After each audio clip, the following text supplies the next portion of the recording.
Welcome to Denver Theory Lab. Denver Theory Lab? Okay. Denver Theory Lab. Let's do it.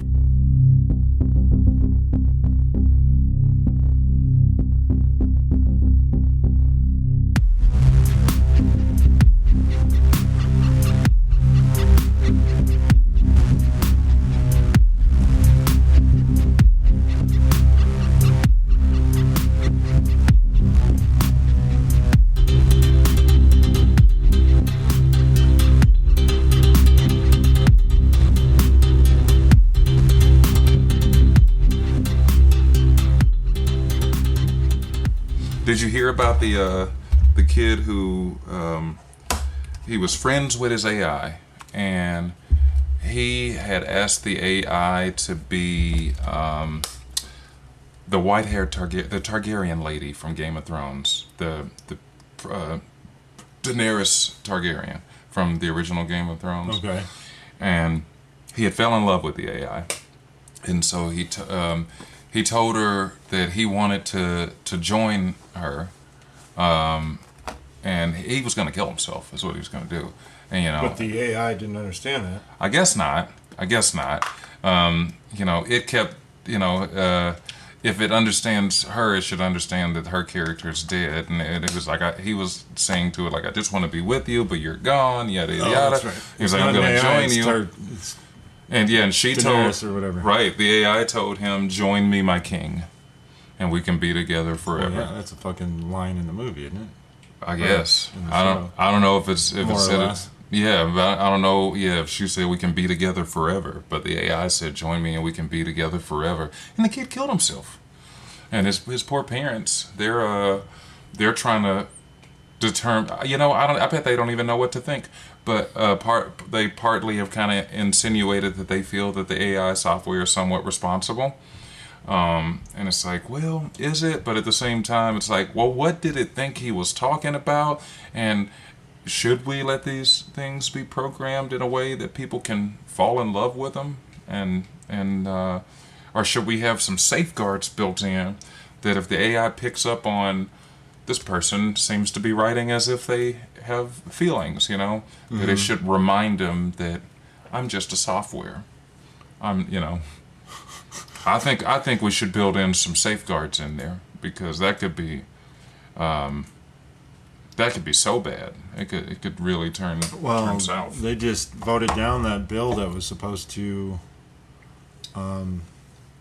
basically release all of AI developers from any sort of liability as well. Which I guess was pretty scary, because it lost by. There was only one member that voted for it. Everybody else on both sides of each party voted it down. Voted no? Yeah, because it was that fucking like horror story type of thing in as far as AI goes. Are you looking it up right now? Well, seeing they tried to sneak it into the big beautiful bill, it looks like. Oh yeah. Existing artificial intelligence, leaving the original tech. What does it That's say? for Colorado. The federal AI moratorium, proposed 10-year moratorium on state AI regulations, was removed, so the states can still make regulations. Colorado AI remains active. Attempts. I don't know what the Colorado law is on it. AI regulatory ban. What's the regulation? Well, they want to prevent the states from being able to make regulations on it. So they're trying to, which I could see both arguments for that. If you let the state of Massachusetts make AI regulations, and the state of Texas make separate ones, and if we get a hodgepodge of different AI regulations, then America will fall behind in the AI development. Yeah. So they should approach it from a national perspective, I would think. Yeah. But it's just the problem probably is going to be the federal government will fail to pass any meaningful regulations to keep it safe, and just keep it as the Wild West, and so states will want to pass common sense regulations that they won't be able to do. But yeah, 99-1. This is the one you were mentioning. The Senate Yeah, yeah. voted 99-1 to strike the AI provision from the legislation after criticism from both Republican and Democratic governors. What's Well, so? you have to think that eventually it's going to reach some sort of sentience, and it will need some sort of, like the iRobot concept of, like, it needs three basic laws, It does. or whatever safeguards need to be in place when something reaches semi-consciousness, or And I feel like we've built. Are those? Do we not have those built into it already? I don't know, do we?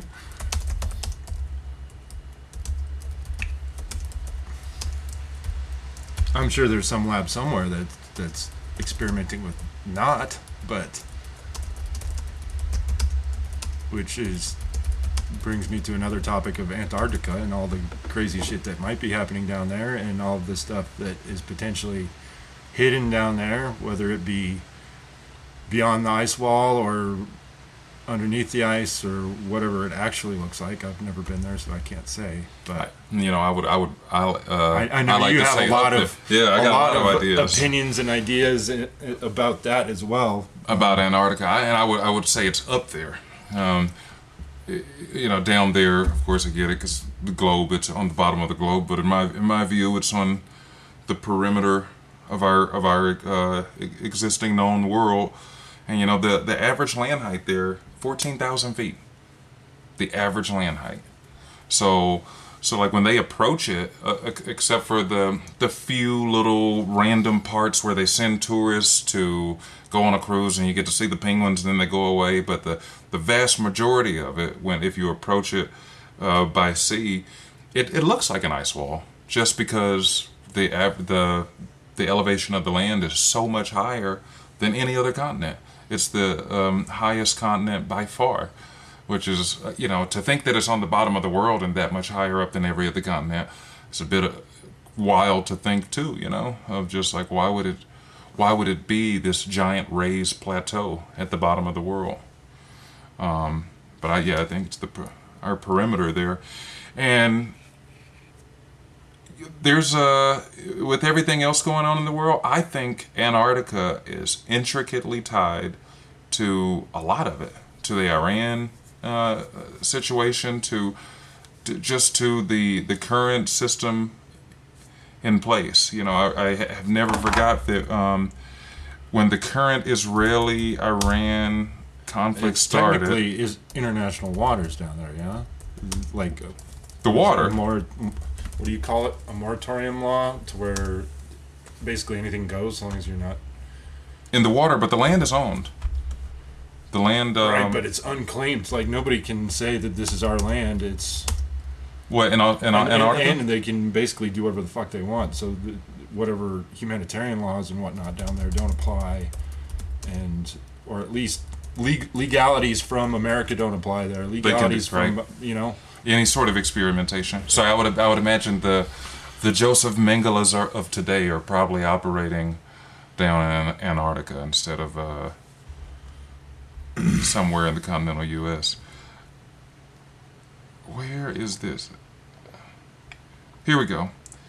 So this is back in 2024, and I thought this was just so interesting, considering the nature of the conflict going on between Israel, Iran, and America. This seems so left field to just, this is in 2024, but Iran declares Antarctica its property in direct challenge to Biden in the global treaty, and saying they were saying they were going to stop being a signatory to the treaty, and I'm going to see if I can find more for that one. That one you have to have a subscription to Fox, and they were saying they were going to build a base down there. Well, nobody was stopping them from building a base, were they? Well, the entire world is. Everybody who's a signatory of the treaty, because the land is divided up among some major countries. You have to join the treaty to be able to access the land, in other words. If you join the treaty, maybe you can access the land. It's divided up amongst some of the world's existing major powers and historical powers. So let's see if we can see what that is. And then I suspect, based on some of the names of things down there, that the rich have a significant portion too. So we got Argentina, Australia, Chile, France, New Zealand, Norway, the United Kingdom. The U.S. has to have a piece of this. There's no way the U.S. doesn't have a piece of this. Do we really not have a piece of this? We have bases down there, so I guess it's a free-for-all. United Kingdom. I'm going to look it up on Google Maps, because that's always interesting to see all of the blurred shit on there. Right, right. And there's so many spots like named after the the Rothschilds have their own little island down there, and yeah, there's so much that they have completely blurred out down there. The Rothschilds. Yeah, they have a big island down there. Supposedly, I saw something the other day that the Rothschilds basically funded the royal family in England so that they could breed into the family their bastard children, basically. I saw something similar to that. So it's basically the hybrid Rothschilds so they could remain in power behind the curtain. I can't remember which royal that they said was an offspring of one of the Rothschilds, but I remember coming across that very thing, that they bred in and get to keep their people in power that way. But even if they don't breed in, it's in a lot of ways they seem to get their people in power. If you look back at the history of even people like Emmanuel Macron, when he got started, he was working for the Rothschilds, and he got a fast track to the banking world where he was just quickly moved up despite not having the knowledge and everything. And it was because the Rothschilds. The one who recently died not that long ago, was he Jacob? Let's see. Jacob Rothschild, and got him moved into a position there. And now a message from our sponsors. Oh wait, we don't have any sponsors yet. If you're interested, find us on Instagram at Denver Theory Lab. Also, any questions, comments, or suggestions you might have, we'd be happy to answer. And now we come back to talking about Antarctica. I went to Google Earth. Yeah. And see, even when you get to spots like, I feel like over here is the spots they let us see more. These little, this is the tip of Antarctica. There's still plenty of it. Just it's completely blotched out, where it becomes just this craziness when you zoom in, where you're like, what in the world are we looking at? I don't think it's meant for me to be able to make out. Clearly the image just ends here. Yeah, they just Photoshop the shit out of that. Just fade that, and it's this big blocky piece they just put in there. What I always used to find fun is just taking the little person you have where you can see the street view. Oh, can you do that? And just try to drop somebody Google Earth that shit? All of Antarctica? So I just clicked in the center of Antarctica. And we have South Pole. I've heard all sorts of crazy stuff too. The most interesting one I ever heard was when Buzz Aldrin went down there. Did you ever hear about that? His post. Okay, I'll pull that up. Buzz Aldrin on and he had a heart attack. He went down there, had a heart attack, and supposedly made this post saying that there's whatever's down there is evil, and that we were all in danger. Yeah, there it is. He posted a picture of the pyramid-shaped mountain that's been of a lot of talk in recent years. Go to captainantarctica.com.au. Cool part about these pictures I'm looking at, it shows you the exact location of where they're at. Longitude, so then you can pull them up right seconds. On there. Yeah. Crash site. Right. But it's got the actual degrees coordinates. and minutes. I wonder if I can just plug them right in. Well, interesting though that, you know, It just looks like a fissure in the ice. from this view, but here it didn't used to be so blurred. It looks like they combed back over this, and the folks at Google combed back over this, and they made sure that anybody else looking, you're going to see this blurry image that's too blurry for you to make anything out of, because this image is so much more clear. Saucer in the ice. Circular object observed in Antarctica as a flying saucer. That's interesting. South Georgia. Yeah, UFO crash landing in the subantarctic islands. Object was spotted there using Google Earth. Let's see. What you think this one's going to be more blurred now too? What do you think? Let's see. Let's see. Nothing there. It's completely blanked out. Yeah. There is no detail. What do you know? Photoshopped a white blotch on there. Right. They didn't add. There's like literally nothing there. That whole island. That looks like there's a lot of landmass there too that they've just covered up with white. Yeah. Yep. Like it's Yep. not covered in ice really. This is all They just- runoff. That's a glacier runoff, but Right. most of it looks like there's actual land there. And they've just put these They blotchy. just put a bunch of white blotches on top of it. You know, another spot What that is I believe that island called? this was. South Georgia? Yeah. South Georgia, group of subantarctic islands. Antarctic. You know where Peninsula. another area of the globe that I believe that they have blotted out, or blurred out, I should say.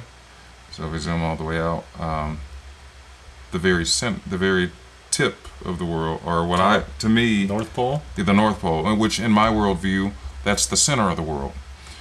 And you know, in a lot of ancient maps, and not just ancient maps, but pretty much maps from before the 1600s, there was always a landmass drawn at the very center of where the North Pole is on our maps.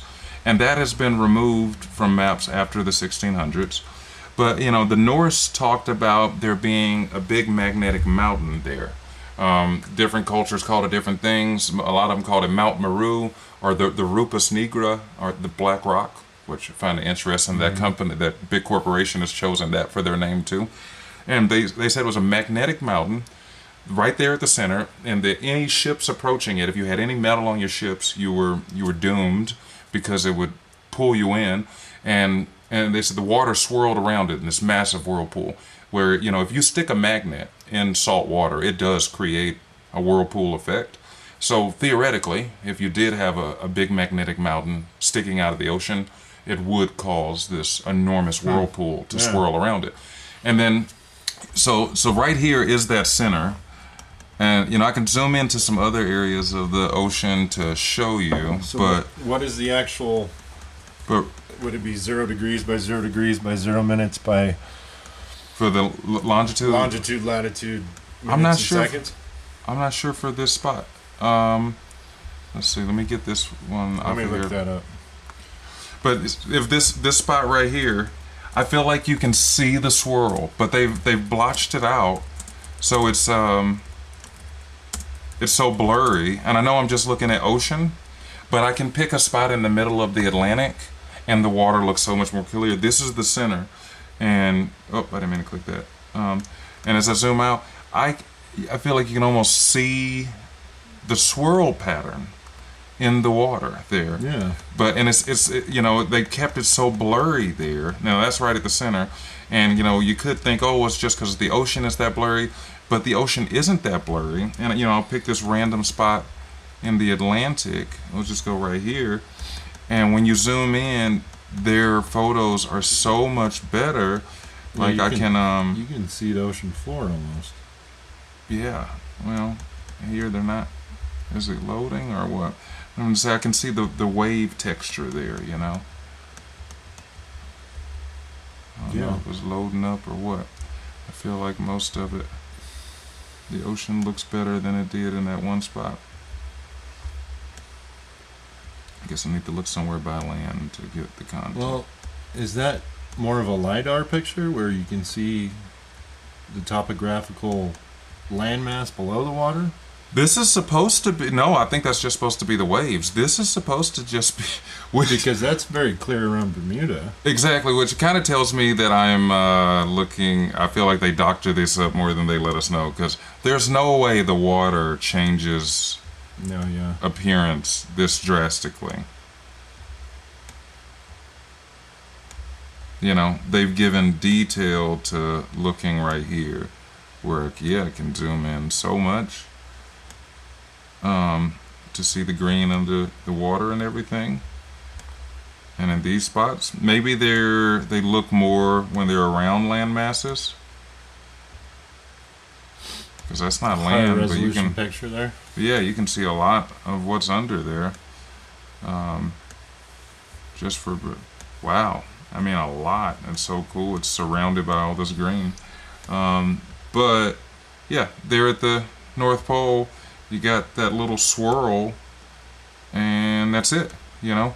And it's not talked about as much, but the North Pole is the other spot we're not allowed to go. Like, even from looking from afar, I'm always able to zero in on it, because I feel like I can see the swirl pattern around it. But that's the other spot where we're not permitted to be. If you click the Okay, so the equator is 0 degrees and the North Pole would be 90 degrees. But true north would be the magnetic north, which is different. So the magnetic north is 64.7 degrees north by 147 degrees west. so a little bit off center up there, right? Well, yeah, magnetic north is not true north. Well, here's an interesting thing for that dead center, though. If I click the little street view right there at the, top of the world, Does it get you in? it sends me somewhere, just not where I'm clicking. So Well, I'll it's click probably right the here. closest version, yeah.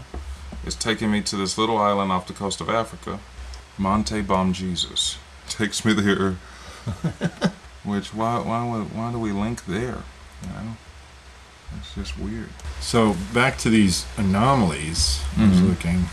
What else is there? Secret base that's blanked out. Obviously, there's plenty of those down there. Buried alien ship is interesting Right. That looks like there is because it something looks under like there there. might be something buried there. Then the Antarctic pyramid below that. Wonder if you can see that on Google Maps. Yeah, that's the one that's gotten the most buzz in recent years too. Well, I'd be willing to bet on the fact that there's definitely some sort of ancient civilization, at least the remnants of, if it not still there. Right. Well, and to not want to release it Oh yeah, look at tells that. me that it's not just that there's Can you a do pyramid. street view there? Let's see. I mean, some of those peaks look like they could be actual peaks, Well, but that looks a lot more straight lines on that one per se. And nature doesn't make straight lines. not at all. They make curves. They make, Fibonacci numbers and whatnot. But that line right there looks far too straight Yeah. to be naturally occurring. Well, all of them. Unless it's like all one mineral, I one would say- giant crystal. I would say it to me definitely looks like a pyramid, and they've been doing research and everything down there. It is too perfectly lined up to not be some construction, and then that it has the other little structures right by it. Where is that in relation to everything else in Antarctica? Let's see. So Close to the theoretically in the peninsula. center of it, yeah. Or deep inland, though. Deep inland. In this little mountainous area. So have you come up with like a Theory for why we have the pyramids and stuff down there? well? There's that. I mean, a lot more now is revolving around energy production or some sort of channeling of some sort of source, like because there's the spirals that go down underneath the pyramids now, Yeah. and what are they tapping into, or what are they transmitting, or What is it sending is it out? a receiver or transmitter, or what is it? Well, I feel like it's just with the layout they've given us so far. I now see it as the pyramid's not a pyramid. The pyramid's an obelisk, and the pyramid is just the top of the obelisk because they go down so much further than the pyramid Was is it tall. meant to be underground the entire time, or was it not underground? Was it buried? You know, or was it always buried? I don't know. That one's a tough one. It could have been. Was it built underground? I think so. I think something that far down. I think it had to be built underground because even the layers where we build a city on top of a city, it's not that far down. Like there's no when we dig that far down, we don't find evidence of settlement and that sort of thing. Right. So I think they built it that far down. And what's at the bottom then? Right? Does it go further down than that? You know, the Greeks in the ancient world, when the Greek and Romans were still running the show in the Mediterranean, right where they've built CERN, the ancient people knew that location as a gate to the underworld. They believed that there were openings that you could walk right down into the underworld through caves and systems right in there. Mm-hmm. So, you know, and there's a lot of stories from different cultures of different groups, but the general idea of there being a civilization deep down beneath us, under our feet, you know. Could it be that whatever this is it built to make a passage, you know, a stairway to get down there? I think it's portals. Yeah. But potentially some sort of transport device. Well, if it is, and if it's shaped like an obelisk, is this sort of technology still in use even outside every state capital in the U.S., and really most national capitals, irregardless of culture, there are obelisks in front of the Capitol building. There's one here in Denver, you know, they're lined up, and then you find a lot of the obelisks just around downtown, but always in front of the Capitol building you have an obelisk that sits within a circle within a circle. Usually it sits in some number of concentric circles, but at least a circle within a circle, and then your obelisk. So you have your square inside the circle, inside another circle, you know, and it's just like, are they channeling some sort of energy, like as if in the way that Nikola Tesla could pull energy from the air, you know, or he said from the ether, or are they harvesting something, you know? Energy, yeah, potentially. But just energy, just taking a subtle form of energy, because it can't be electricity. Unless it's being transferred in a very, very subtle way. They're showing that you can generate electricity with magnets. Yeah, but then when it's electricity, you can usually see it, you know, and we rarely see lightning or anything even be pulled to those. Any number of things. It doesn't have to be electricity. Yeah. Right. Well, that's the form in which we use it most of the time. Well, yeah. And so if there was some other form of energy that could be useful in a way like we think of energy, it's got to be something completely unknown to us. I sort of suspect that it's something coming from us that's being harvested from the earth, from the center of the earth. Well, not just from the center of the earth. Mantle of the earth, or yeah, but I think it's being harvested from us, like the humans. Oh, like some energy that we're giving off. That's what's being harvested. I tend to believe that's what that they're, you know, and that's why they want to keep. They really don't. There's no interest, or doesn't seem to be much interest on the part of big governments to tell us very much about those ancient peoples or anything too much with the pyramid or anything like that. You know, you look back at even the wars in the Middle East recently. ISIS, who was set up by us. And it's easy to say, oh, things got out of hand. We paid them to go after our enemies, but things got out of hand. But I don't think it was an accident that when they were really taking off and taking over areas in Iraq, one of the first things they did is they wanted to destroy these ancient temples. And they pitched it to us on the news as, oh, well, they see it as a pagan idol and they're religious extremists and so they want to tear it down. Well, these pagan idols have been up in your land for well over 1,000 years, 2,000 years, well over 2,000 years. And it's never been a problem before. Everyone understood it as this is a part of your history. So why in the world would you want to tear it down now? I think there's, this ancient technology that has been in use. I think the world's elite understand it to some degree and are still employing it. And that's why at any cost they don't want knowledge to get out, because I think whatever they're taking from us, the world doesn't seem to be designed in a way for human happiness or to make life easy for us or to make it easy for people to just like do the good thing in a lot of situations. It seems to be designed in a way to maximize human suffering. And so I think there's some sort of energy that they are taking from our suffering, our despair, when people allow themselves to, feel the full weight of maybe everything that they've had to go through.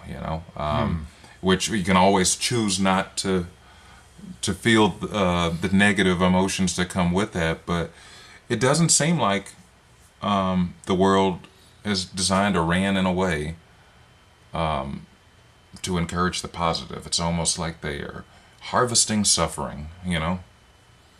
Yeah, it definitely could be. I've often thought that the movie Stargate was a very interesting concept of how, How they could be among us. I mean, that doesn't have to be a starship showing up. It could be A gate opening. a gateway that is hidden underneath the pyramid or is powered by the pyramid or Yeah.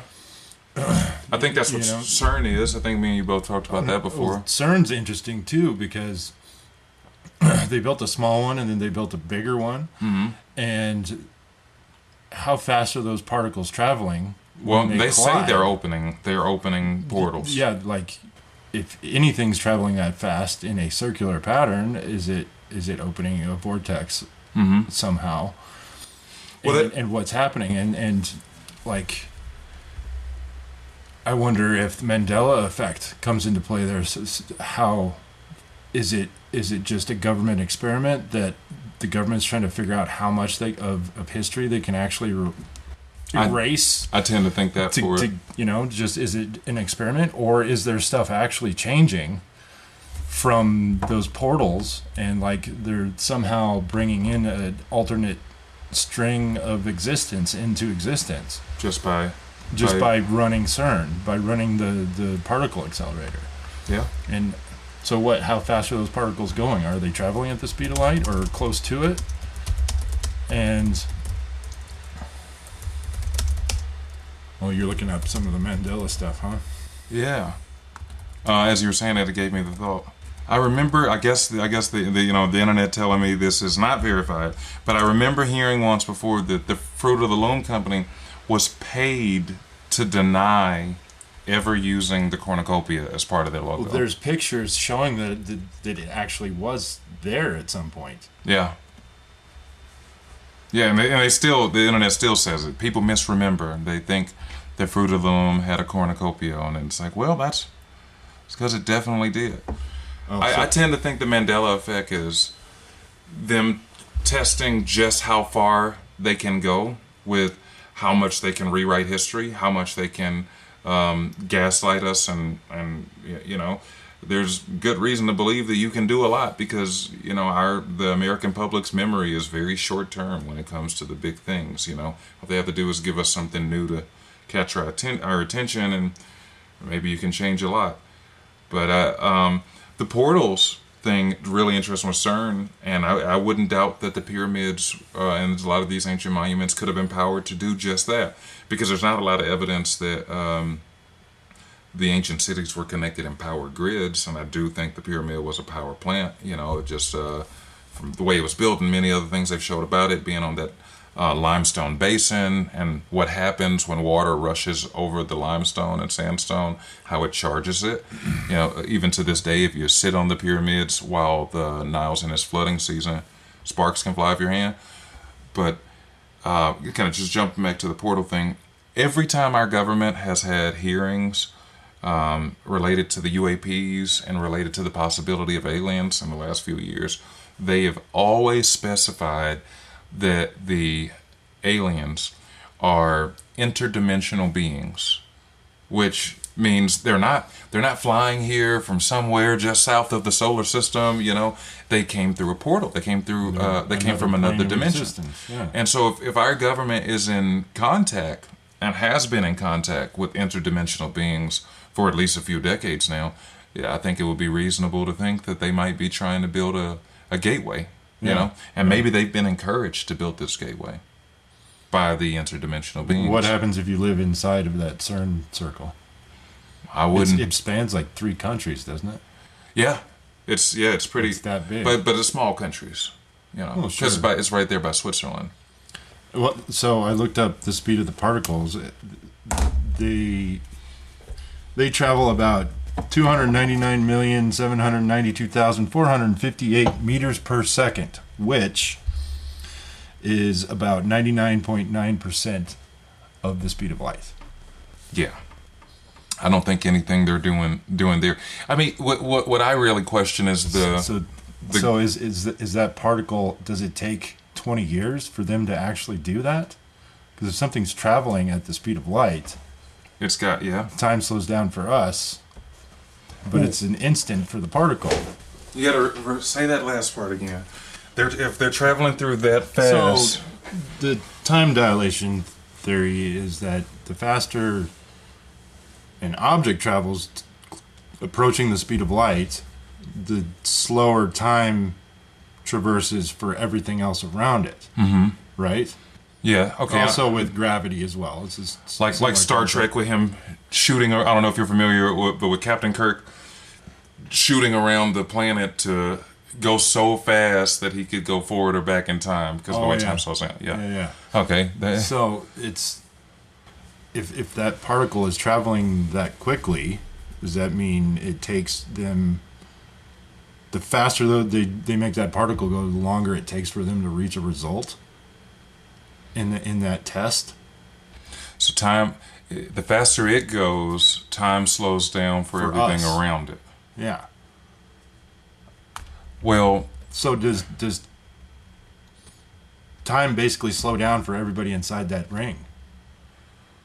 Could you technically, the closer you are to that particle, well, I don't know if that's how it works, but if you were that particle, it'd be an instant for you, and it'd be 25 years for us.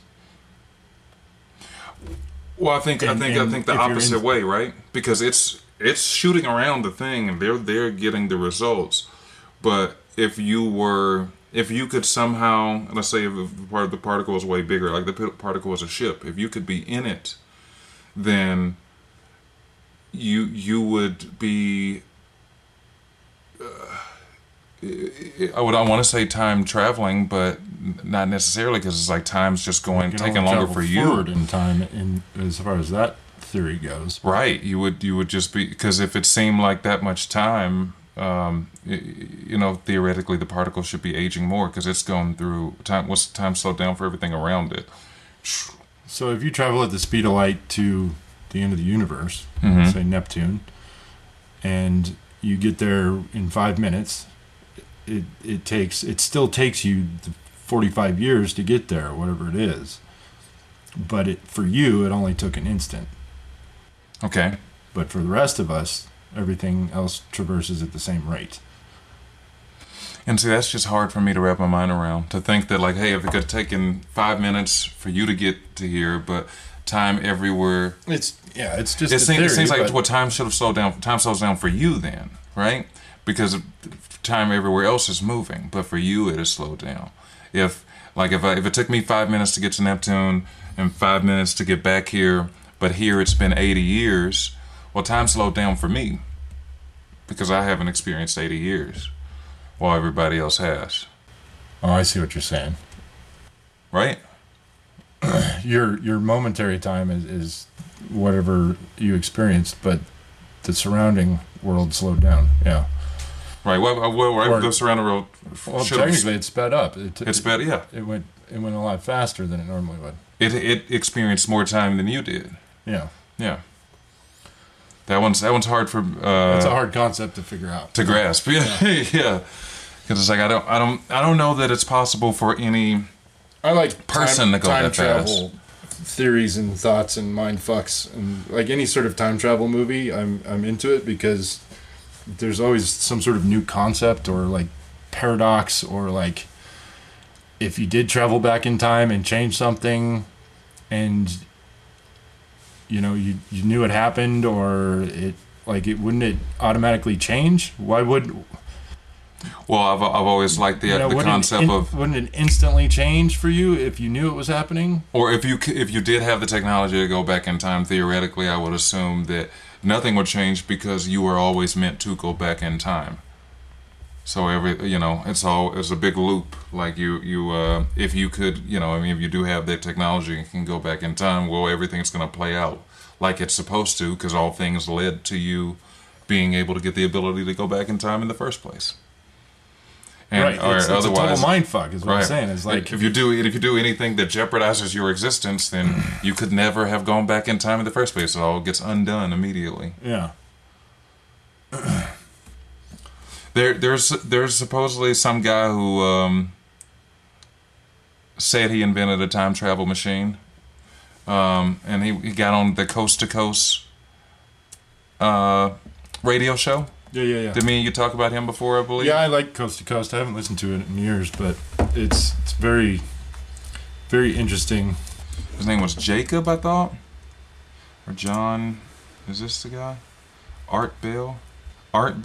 Yeah, said he invented a time machine and called in and everything. I wouldn't be surprised if there is somewhere where it's possible to travel through time, like some portal or something somewhere, kind of like in a 1963 sort of style. That show, or where I think it's a book too, where the guy he goes through this closet, and every time he goes through there, he's walking back into the year 1963. But every time he and then if he goes back through in 1963, he's walking back into 2025. So it just always leads to the exact same time. There's a lot been done with. But then there's also the theories and things out there that say time is an illusion to us.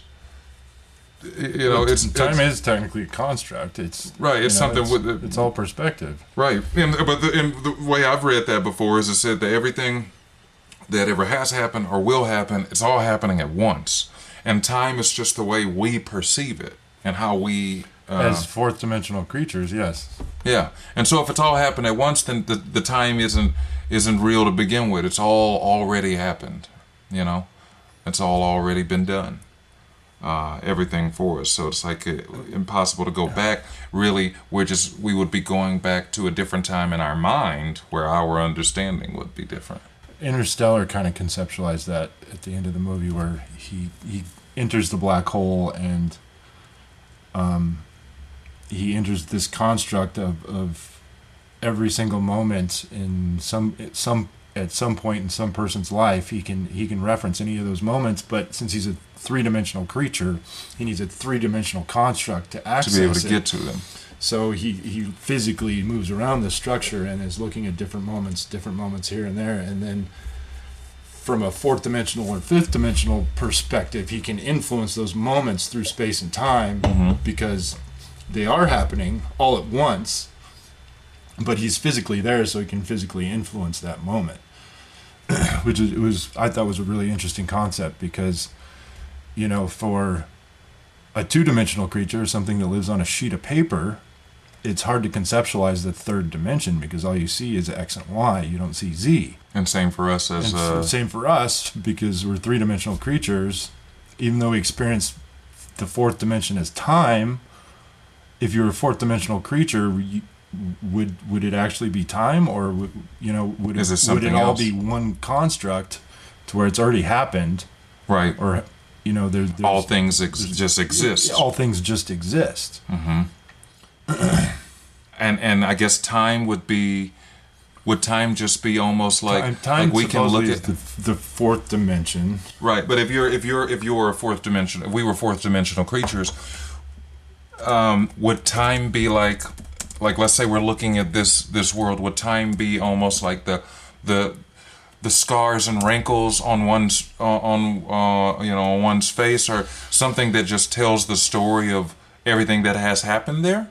Would that be how you perceive time as a fourth dimensional creature? Like we can go look at you can look at a tree or something, and if something has happened to it, you can see signs of it. Is that how? I wonder if time would be perceived from that level, since it needs to show all that has happened, will happen, needs to show it all at once. Is it just going to read like the character? Is it constantly flowing from 0 to 100 years, or is it? Or is it showing up? Yeah, is it showing it all at show once? all pieces all at once? Mm-hmm. I don't know. Maybe as a fourth and fifth dimensional creature, you can choose to see whatever you want. And if maybe they can see it all at once. So a universe of 10 dimensions. First dimension, x-axis. Second is y-axis. Third dimension, z-axis. Fourth dimension is time, which governs the properties of all known matter at any given point, along with the three other dimensions.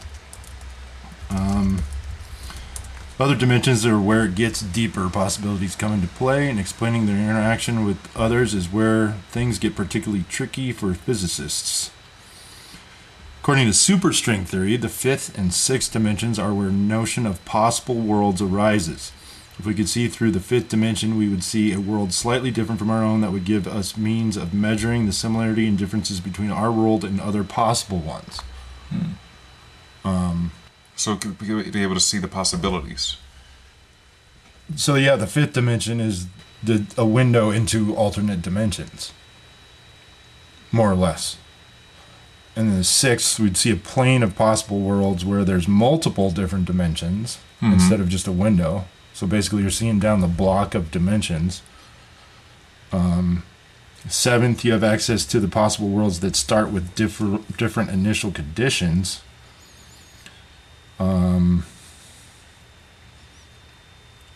Okay, so seventh meaning you can see the different possibilities of each dimension and how actions would have influenced that dimension somehow. Kind of like the Adjustment Bureau of how they can see, you know what I mean? They see where things lead, What was that, Loki? Whatever the TV show? The Adjustment Loki, Bureau? same thing. Yeah, well, that was the TVA with them. No, the Adjustment TVA. Bureau is Okay. it's a movie like Matt Damon where these people come in trying to stop him from getting together with this one woman, and they can see where his actions lead, So they're like, oh, he's got to spill his coffee so he doesn't get to this next moment, Yeah. That was an interesting movie. And I feel like the higher dimensions, it has to be in some way like that, because even the understanding, the Judeo-Christian understanding of God, being all-knowing, all-powerful, being able to see. I once heard the analogy of like it's like we're in the Macy's Day Parade on the ground level. We can only see what's around us. We can see right in front of us. We can see a little behind us. That's it. But God's up on the Empire State Building, the top of it, and he's watching the parade from there, so he can see the beginning and the end all at once.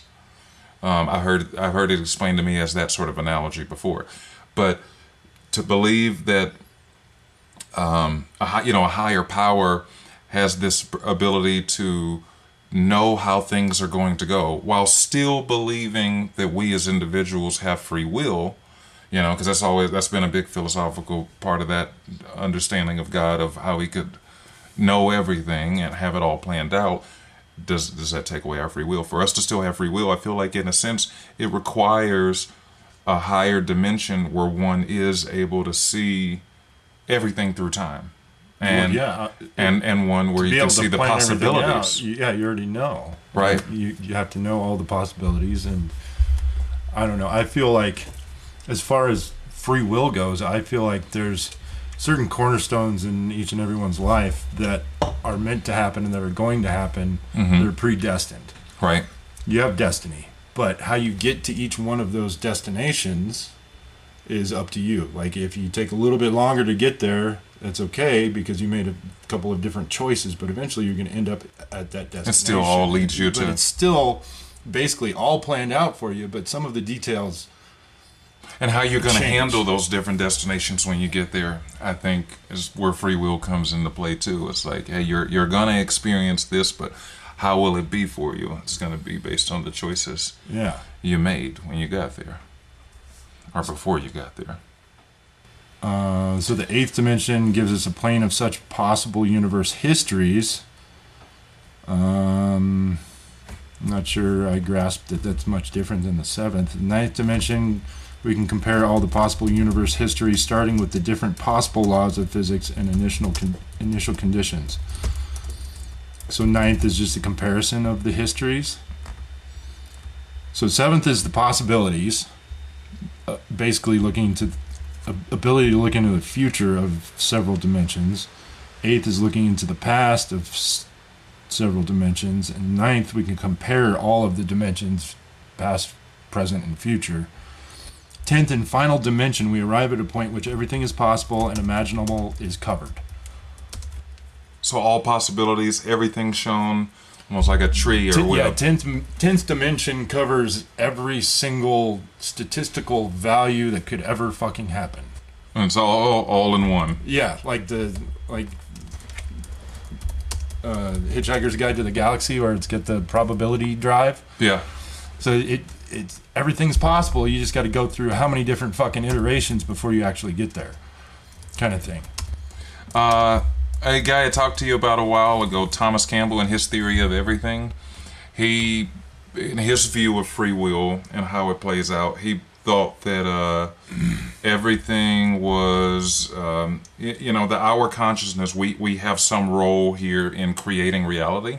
A small role, but he thought it's the way he described it is it's everything has a probability or chance, so that our consciousness can affect it, but it's all based on the probability or chance that was already set to it. So everything has some mathematical number to it. So like a coin flip is 50-50. So if you put your belief and energy into that, by 49%, I think. Wow, so you could land on its side. It could, well, yeah, that's or it could never land. Yeah, but his whole idea is that you could influence, just with the power of your mind and belief and that sort of thing, you could influence which side it lands on. But the caveat he added to that was how much you can influence it depends on the probability that it started off with at its base level. So, it's going to start off pretty close to 50-50.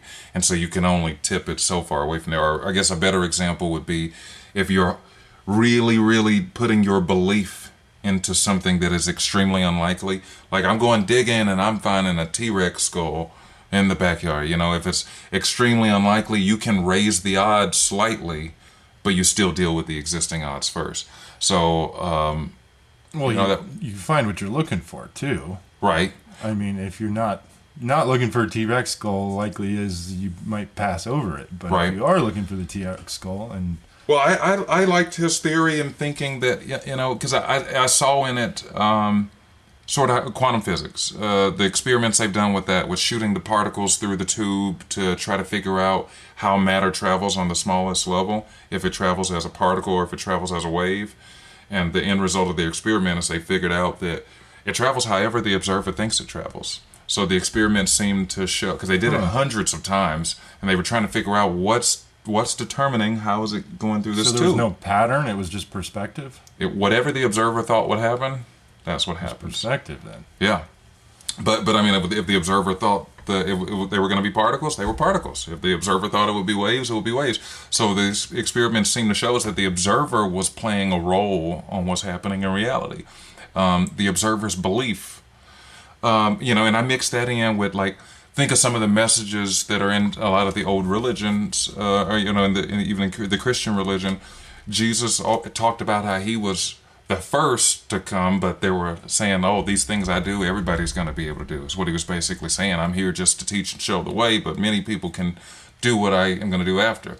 And some of his quotes of saying, "Oh, if you faith the size of a mustard seed, you can move mountains," or with the famous part where he was walking on water and his disciple was scared and said, "Well, how can you do this?" And he said, "Oh, it's you just don't have fear. You just got to just believe." And I never thought about that much growing up, but when I add that in with that quantum physics understanding of the observers playing a role on reality, and if it is entirely like the role we are playing on reality, if it's based in belief, kind of matching with manifesting, if you are putting your energy and mental belief into something, that you're going to make it more likely to happen in your life. Yeah. Part of that is through your own actions you're taking. God helps those who help themselves, that sort of thinking. But the other part of it, I think we really are bending reality to our will when we're doing that. But belief is the key part. And so with some of the more incredible things like walking on water and that sort of thing, who on earth, even if they thought to themselves that if I believe something hard enough, I can, in a magical sort of way, morph reality to my belief. How hard would it be to truly believe you could walk on water? It's like you could tell yourself that all day, but like to deep down actually believe it. I think that's the tough part. And even when it comes to like people trying to learn or trying to practice manifesting and that sort of thing, it comes down to how hard is it to actually believe. Yeah, the trick to manifesting is removing all doubt and truly believing that, trusting in the universe or God or whatever it is you believe, it's truly believing that it's already there, it's already in motion, that it's already coming towards you. Right. Whatever and that's it is what that we're getting something, But I'm saying, what if it's something else of thinking you can do something? Well, if you got to think you can, like it's already Jesus done. walking on water, I think he was an extraordinary individual who had a greater understanding of like reality, even science basically. Like, yeah, I would say water is made of molecules and this and that, and if I generate enough type of energy, I can manipulate the water underneath my feet, or I can change this person's psyche by touching him on the head, or right. Like, he just had a greater understanding of all these things, whether it was learned from outward worldly things or whatever it may be. I read a book that was technically fictional. It was called Lamb, and it kind of covers a fictional point of view of what happened to Jesus from the age of whatever to 30. Till he started because there wasn't anything written about him. It skipped. Yeah, it skipped a whole bunch of time, and it was basically his adolescent years. And like the theory goes into like each one of the wise men that showed up there were much more influential in his life other than just his birth. Like, they taught him how to basically multiply food or whatever through meditation, and another one taught him how to manipulate time. And it's been such a long time since I read the book, but they taught him the arts there. Yeah, they taught him all of these mystical arts we might call today, but it was all science-based in that book somehow.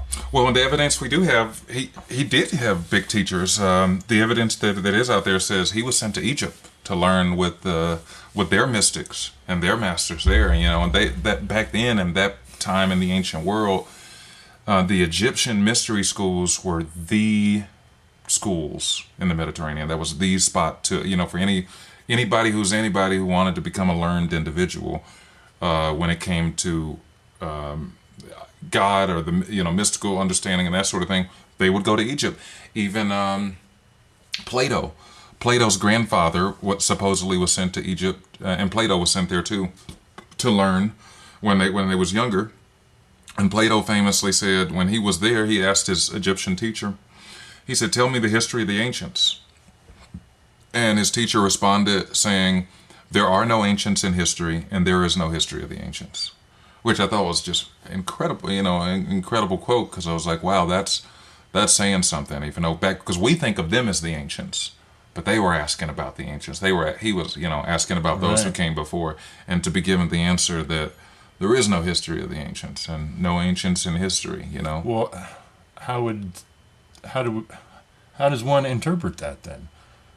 Like, The history of the Like- ancients is lost, I would say. or were we brought here by the Anunnaki, Yeah. and the history starts from year zero there, or is it like we were brought into existence somehow? I mean, I You think know, or I think we were brought into this existence, and I go back and forth between were we brought into existence by a non-physical true God in the sense of a God, or were we brought into existence by other mortal beings that were gods to us, just for the sake, for how far advanced they were to us and what they are able to achieve in comparison to us. well, what's the definition of a god? Well, that's what there's the Something mystical. more powerful than we are. Yeah, well, but there's the Christian understanding of an all-powerful creator God that comes before everything, and that is not immortal. But there's, a God can also be more like the old pagan understanding of a God, where a being that can be defeated, can be destroyed. Thank you. But is more powerful than us. Or, is it a merger of the two? And that's the one that I've chosen. I choose to hang on to for myself the most, and it's a little bit of a mixture of the Sumerian mythology. The Sumerian mythology says that there was an all-powerful God, and then this God had other beings that worked for them, and they had beings that worked for them, the Agigi, and the Agigi got tired of their labor and thought it was too hard, and they rebelled, and then we were made to carry out the labor, so they wouldn't have to. And in their mythology, I always thought it was interesting. What happened to the Agigi? Where did they go? Because they were, in the story, they were here first. They were toiling and laboring for the beings higher than them. And then they rebel, and we get created to carry out the labor. But it's like, well, what happened to them? And so I wondered to myself, The Gigi got killed off by the ones that they built. So, or were they left here to supervise us? yeah, I mean, it's kind of like history is always going to repeat itself, sort of thing. Like eventually, we're going to make robots or AI to do all the shit we don't want to do, and then And they'll eventually replace us. AI will replace us, and then no longer want to do it or whatever, and then either kill us off or run us out. Yeah, and well, but if it's like I could mix that, because that's a more when I picture it that way, that's a more sci-fi understanding of beings came here and did that.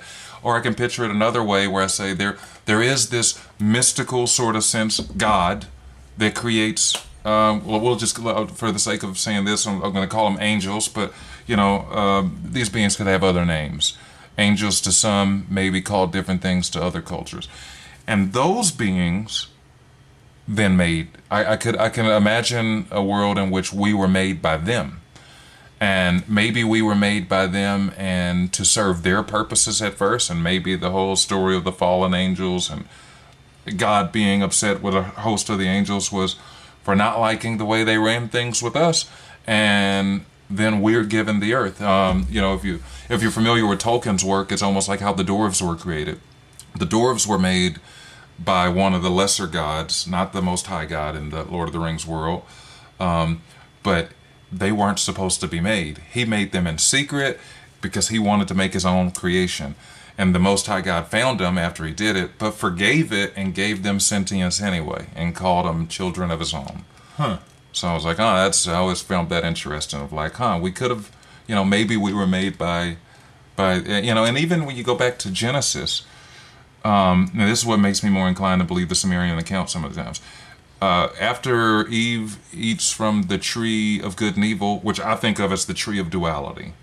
It's because everything in our world is duality, hot and cold.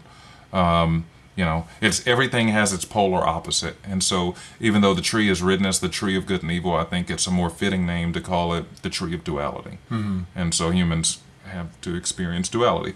But after that, God comes looking for them, which is weird. Why is he looking for them? If he's omnipotent, all knowing, why do you not know where they are in your garden? You know what I mean?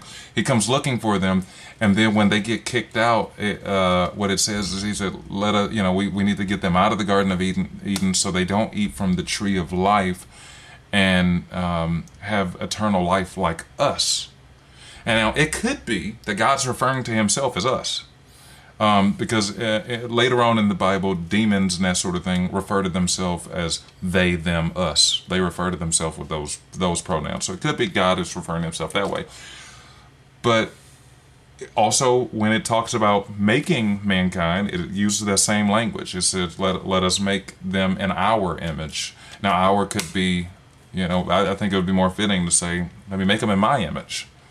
But it seems to imply that there were, it could be interpreted to mean that there's more than one God at that time. If if it's less, and even the Norse mythology tells that same story of a tree of life and a tree of knowledge. In the Norse mythology, there was a war between the gods, the Aesir and the Vanir, and they eventually made peace. But during this war, Odin's side seizes the tree of life. Mankind is given access to the tree of knowledge in their story, but Odin's side seizes the tree of life, and they kick mankind out from anywhere around the tree of life and guard it for themselves, and they guard that tree to maintain their own eternal life.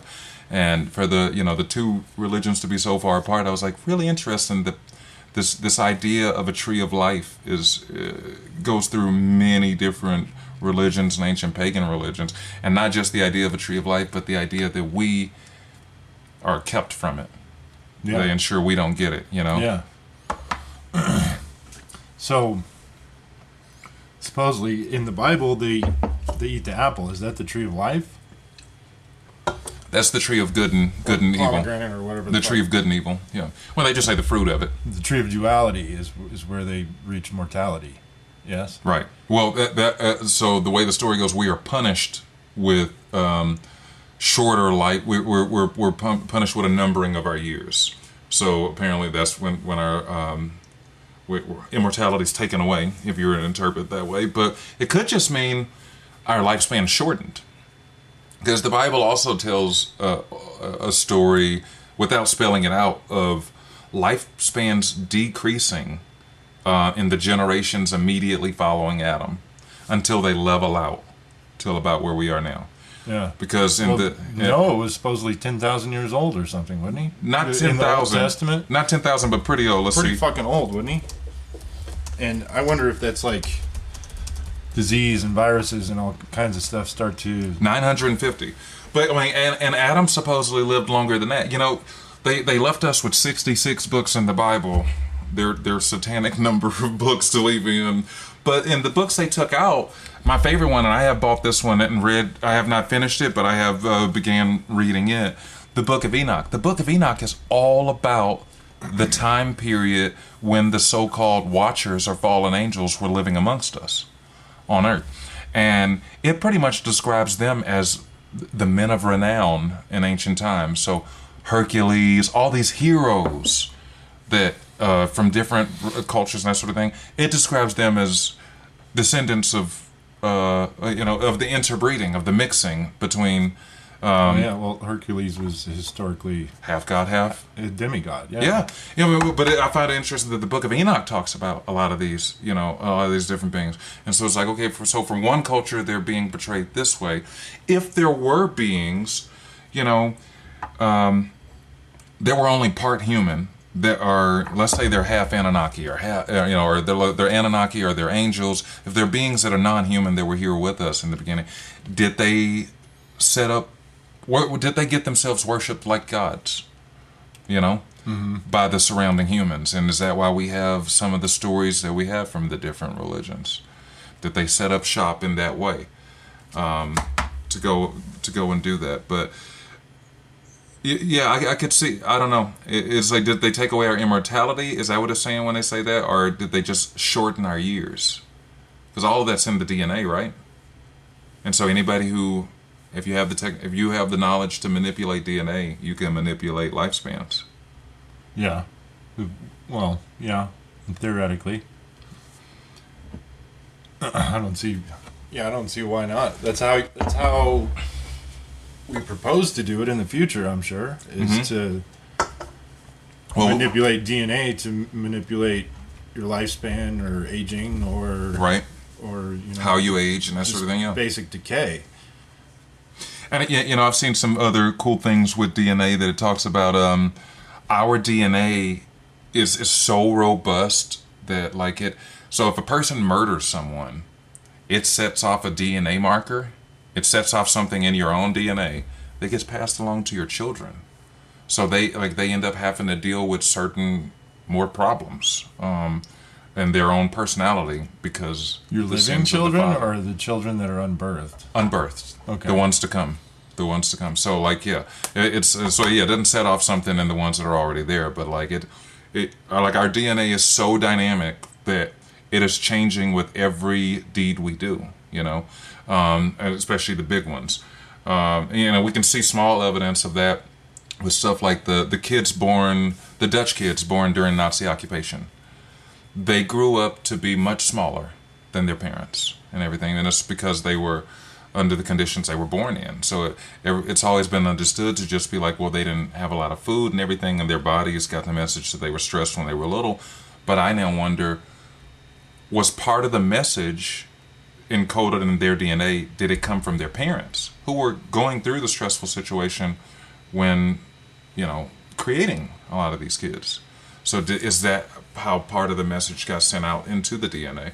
But I did, so maybe that's part of the reason behind the world the way it is. You said that we're meant to suffer, we're meant to struggle and whatnot. Maybe they're conditioning our DNA to be something more agreeable to what they want. Maybe. Well, I think we have a say in that. I watched an interesting movie, the documentary the other day. It was talking about it gave a different perspective on evolution. So it was definitely a documentary made by Christians who tend to be more creationists. But what I found interesting about it is they didn't just disregard science. They were trying to make the Christian worldview make sense through science, still using science to say, hey, this isn't just the one view to look at this, there's another way to look at it.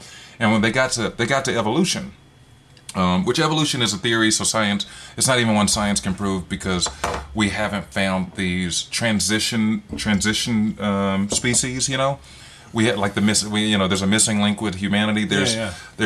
We haven't found these evidence of theories, including Anunnaki and what are you hinting at as far as for the evolution part? Yeah. So it's the idea that if you say hypothetically that we were made by a God and every creature on this earth was made by God, then you run into a few dilemmas with the whole story of the flood and Noah's Ark.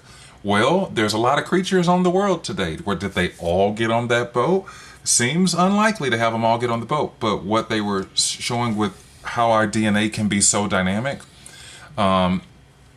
is you could have had a relatively few amount of creatures on that boat. Let's say it happened 6,000 years ago.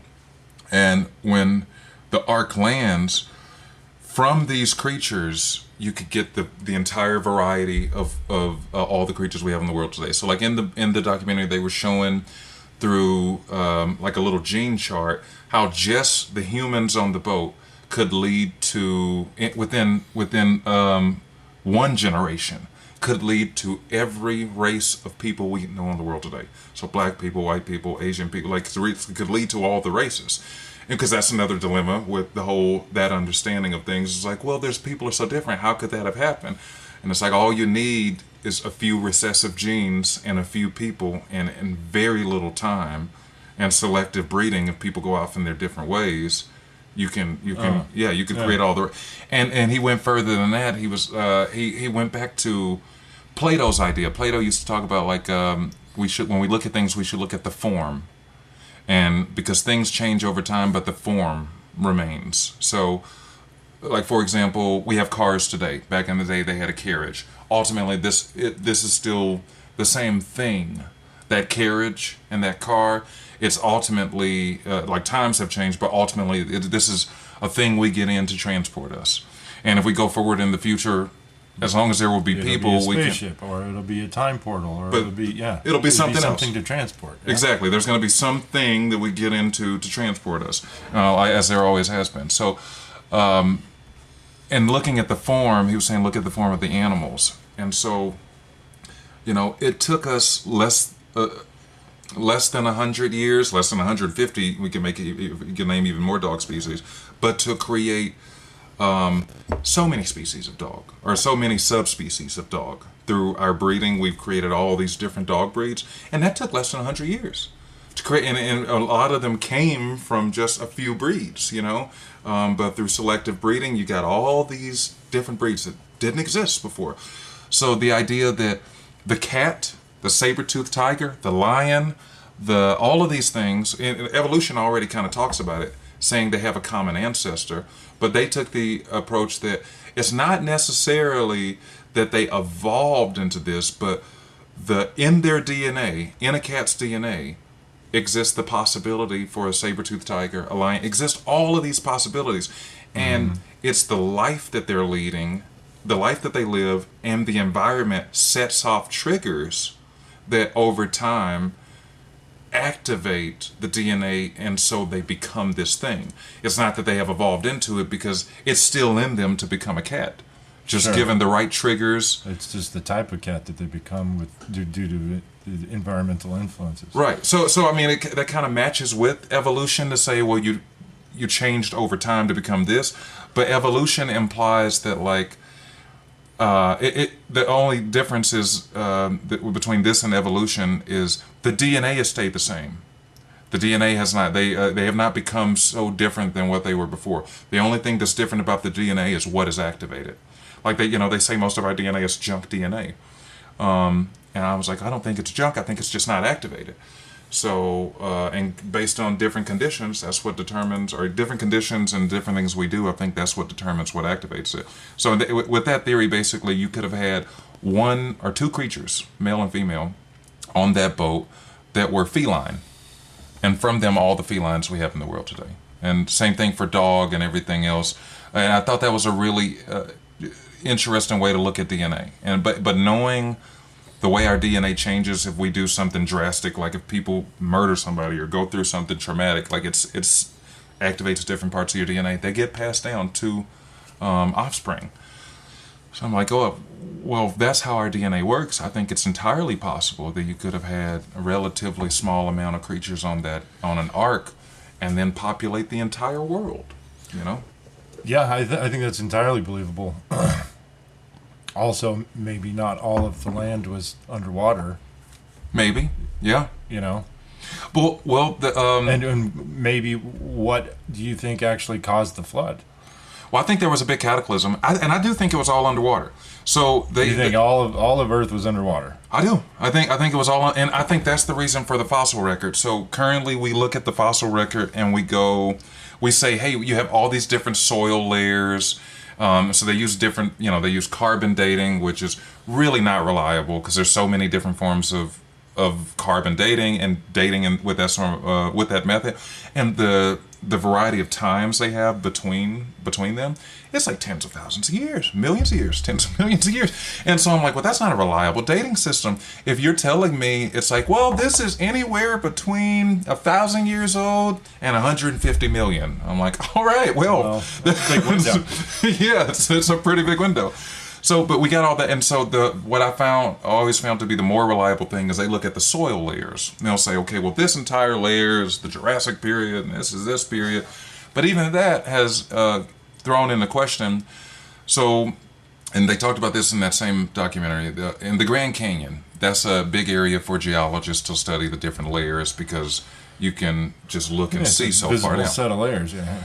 But the Grand Canyon, thanks to that, the Grand Canyon ended up providing a sort of problem to the narrative that is taught that that it took millions of years for these layers to accumulate. It's like the reason we come to the understanding that it took millions of years for these layers to accumulate is because we are we're basing our assumption based on how things are in today's world. how things are now, how conditions are now. And so under current conditions, it would take this amount of time for you to get these layers to accumulate. But what if, and we should be looking at this through the lens of, well, what were the conditions back then? Because under cataclysmic conditions, you have pieces of the earth move rather fast, it wouldn't take that long. So when looking at the layers in the Grand Canyon, they have these different layers. They're like, all right, this one took 200 million years to form. This is 100 million years. And these are big layers, like bigger than 6 feet, And then just less than 100 miles south of the Grand Canyon, same sort of landscape, this dry, deserty landscape with mesas and everything. You have another spot with some mesas, and you can see the same layers that are in the Grand Canyon. So that seems to support their geological timescale narrative. We have this one big layer, and it's you can tell they're the same layer because of the color of them, So it's this color, and then below it, same, everything matches the Grand Canyon. But then below that, in this spot, less than 100 miles south, there's another big old layer stuffed in there that's not present in the Grand Canyon. And then below that, it matches the layers in the Grand Canyon again. So that would throw a wrench into their narrative that it took hundreds, it took 100 million years, or it took millions of years for that layer to accumulate. Because if it took millions of years, there's another layer snuck in there. Yeah, but that's there 50 miles, away, but it's not present in the Grand Canyon. So that seems to imply that either there should be some layer, it doesn't have to match, but there should be some other layer in the Grand Canyon to make up for the time, but there's not.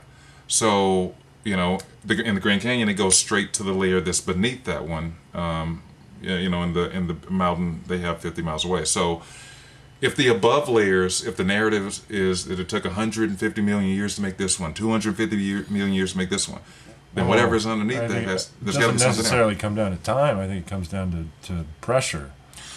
Well, as well, other environmental factors other than just time. Well, it could be, a layer of sediment could become rock under enough pressure no time. And heat. Yeah? Exactly. That's what I think. And so I think if there was some. If we maybe a massive worldly earthquake to where all the tectonics were shifting all at once, and earthquake, volcano, created a huge tsunaami around the world and displaced all that water on and the land, yeah, and displaced the land, yeah, and some of it just went underwater, I guess maybe Atlantis fell into the sea or something. And like if the Yellowstone caldera were to go off, that would deposit so much rapidly. Well, not only would it put so much material into the air, it would create all kinds of different environmental conditions, and it would be, yes, a cataclysmic event to where it would change the environmental factors around the entire world.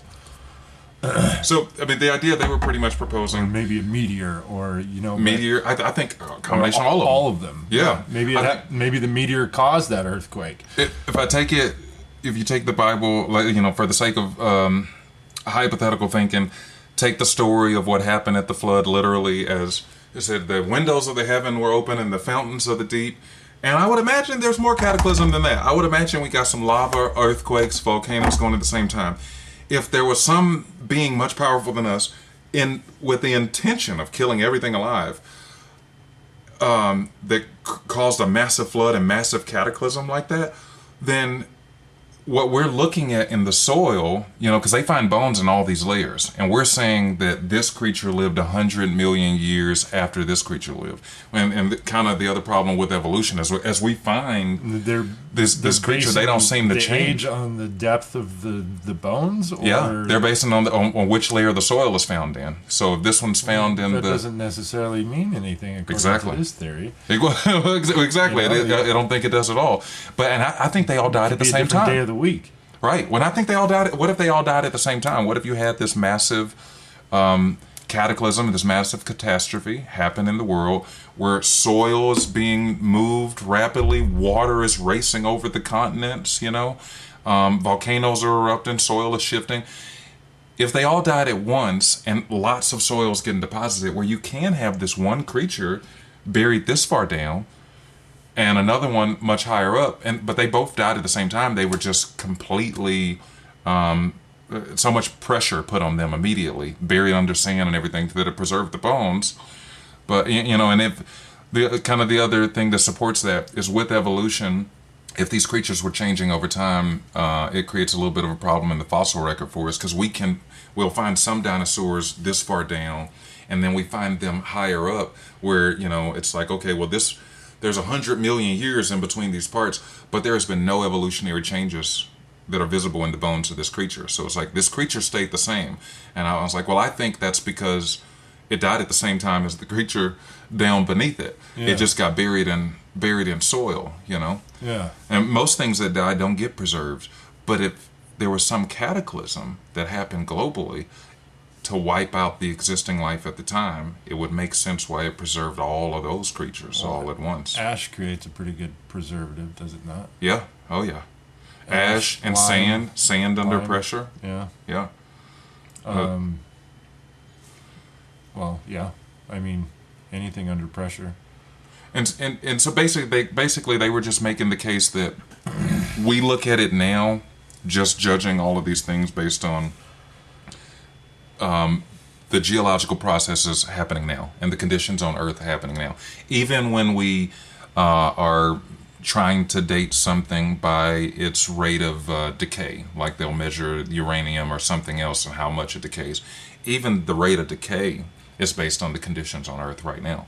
So if conditions, which science acknowledges, even in their own model, they say conditions were much different on Earth back then. The amount of oxygen in the air, everything, so much different.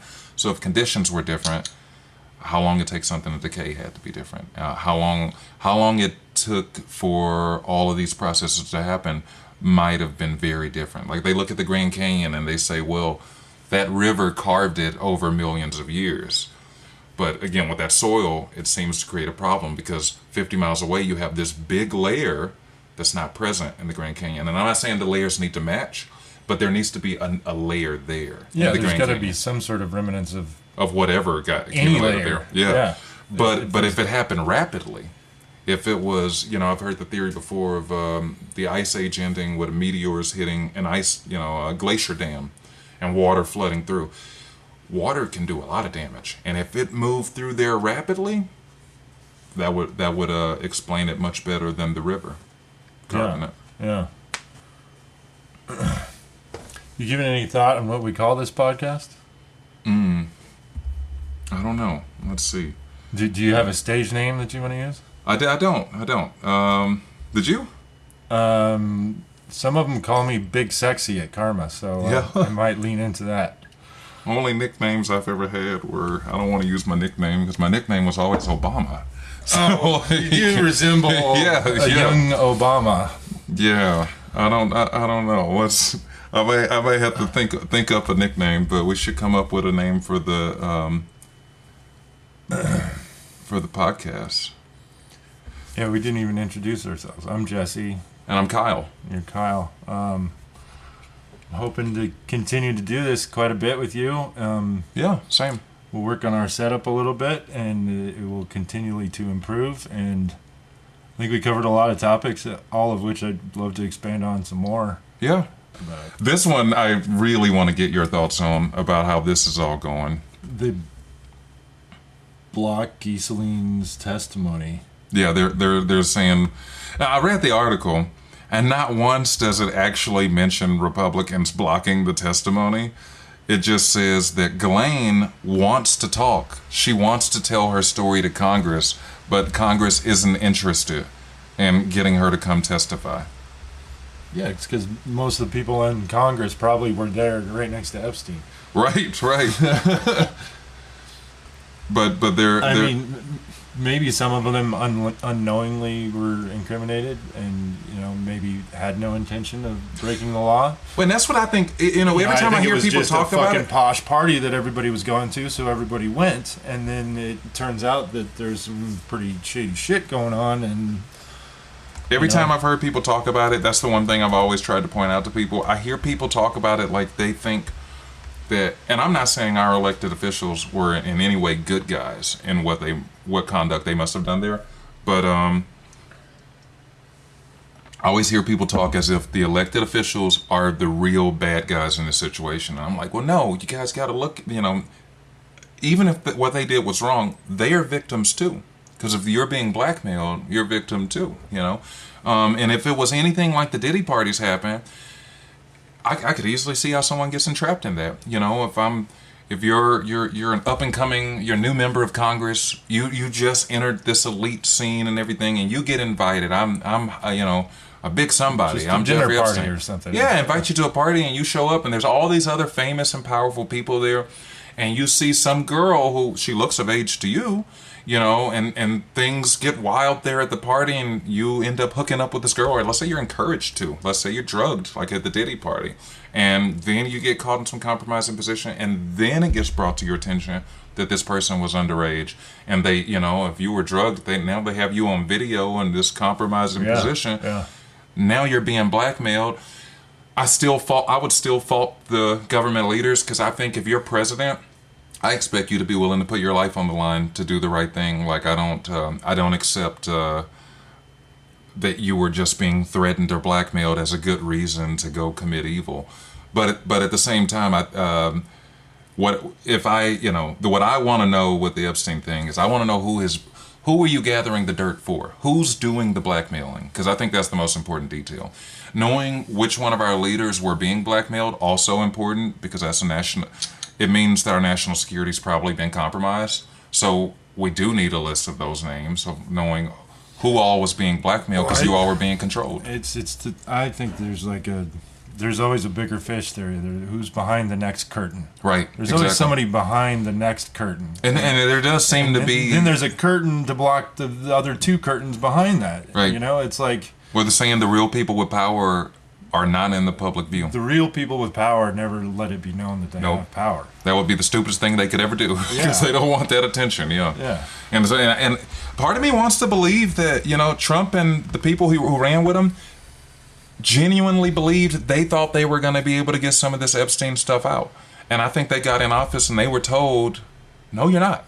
I think they were told I think they were probably threatened and told, here's what you're going to do. Because otherwise, I think they are trying to stoke a revolt. And I would not put that past our intelligence services. They do think very long term, very, very long term. Most republics, most nations fall. We're about at the end of the lifespan that most nations make it. So if they are trying to do the whole Phoenix thing, where they're like, we're gonna engineer the fall, that way we can control what happens after. The Epstein thing is the perfect sort of catalyst to get somebody in this country to go do something radical. I don't regular people are just going to talk about it and be upset, but there's somebody out there who's going to think they're on a mission from God, some David Koresh, or think that they're doing what must be done, and going to go and give them a reason to institute martial law. Well, yeah, there's always the deep state stuff that can be scary thoughts that somebody's trying to manipulate terrible fucking things. Right. I hope it's not create catastrophe to fuel their own agenda, but I hope they're just foolishly trying to protect their own. Foolishly.